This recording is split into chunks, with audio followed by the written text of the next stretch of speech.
noticed it at first.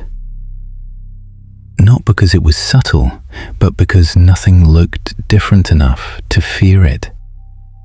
The world kept moving in its usual rhythm.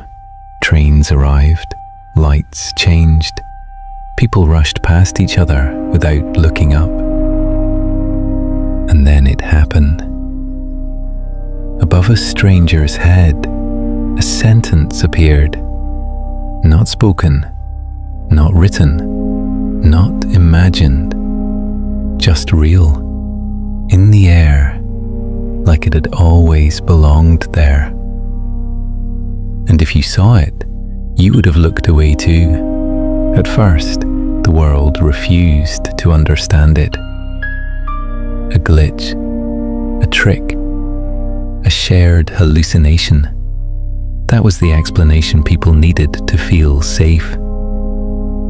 But then it happened again, and again, until denial stopped being an option, because thoughts were no longer inside the mind.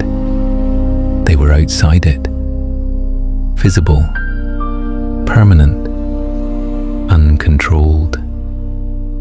And if your thoughts were visible right now, would you still feel safe in your own room? Strangely, people didn't panic. They laughed first, because nothing feels dangerous until it becomes normal. They tested it on purpose, smiling while thinking something dark, just to see it appear. And it always did. A celebrity froze mid-interview, her thoughts exposing her faster than her voice could respond.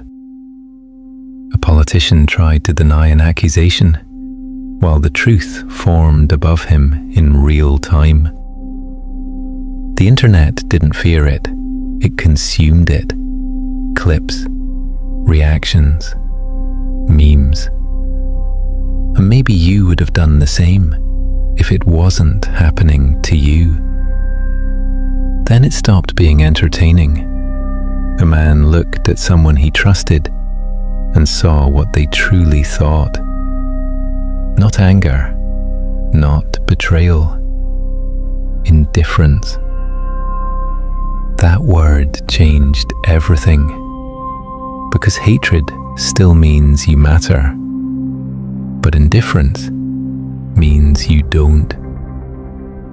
And for the first time, people realized something terrifying.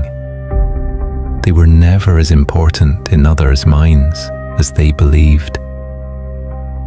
Homes became unstable, not loud, not violent, just exposed. Every room felt like it had lost privacy. A child saw his parents' thoughts before they spoke. A friendship ended without a single argument. Even love started to feel conditional, fragile, temporary, because nothing could stay hidden long enough to feel real anymore.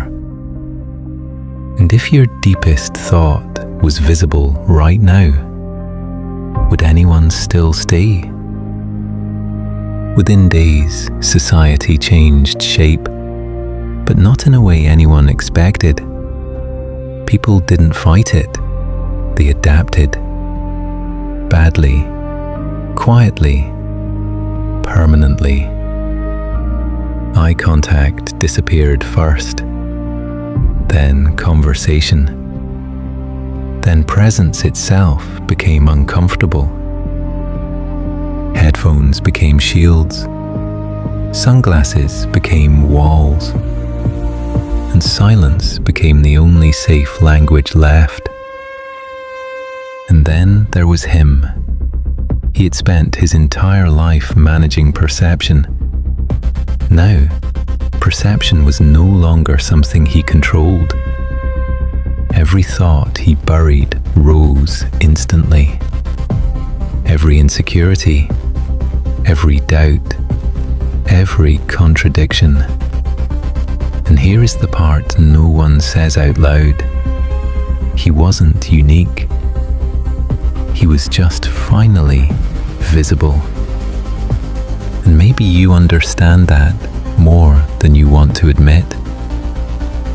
He stopped going outside, not because the world was dangerous, but because it was honest.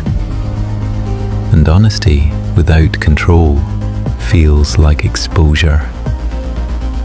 Every reflection showed him what others already saw.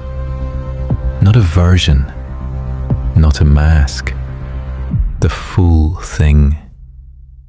And he couldn't escape it. The world became quieter. Not peaceful, just exhausted. People stopped trusting words completely, because words had become irrelevant compared to what was already known. Every interaction felt temporary. Every connection felt exposed. Every moment felt unstable. And yet, no one could stop looking at each other, because fear and curiosity had become the same thing. And then, something unexpected happened. Someone looked at him and didn't leave. Not because they couldn't see his thoughts, but because they did. Completely. And stayed anyway. That moment broke the logic of everything before it. Because if someone can see everything you are, and still choose not to leave, then maybe the fear was never truth itself. Maybe it was the belief that truth makes you unworthy. And for the first time, he didn't wonder what they saw. He wondered why he ever believed he had to hide at all. Because the real danger was never the text in the air.